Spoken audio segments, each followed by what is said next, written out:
अस्सलाम वालेकुम viewers, welcome to Urdu से यूट्यूब चैनल। अस्सलाम वालेकुम प्यारे व्यूअर्स, उर्दू से टीम की जानिब से एक और न्यू वीडियो के साथ हाजिर हैं। और आज की इस वीडियो में हम आपको बताने वाले हैं लतीफ़ा नेम के मीनिंग और इसकी तफसीलात। लतीफ़ा के इंग्लिश में स्पेलिंग बनते हैं LATIFA। जिन्स लड़की है, जुबान है अरबी और इसका मतलब है मुस्लिम। लतीफ़ा के मायने है अनोखी बात। तफसील है इसकी लतीफ़ा बानो। लतीफ़ा नाम का शुमार लड़कियों के नामों में होता है।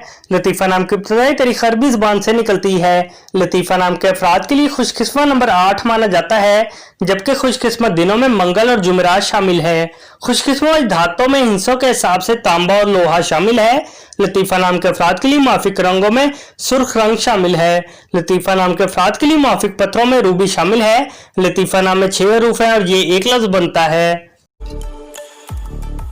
अपने नाम का मीनिंग जानने के लिए कमेंट बॉक्स में लिखिए, चैनल को सब्सक्राइब कीजिए, वीडियो को लाइक और शेयर कीजिए। Thanks for watching.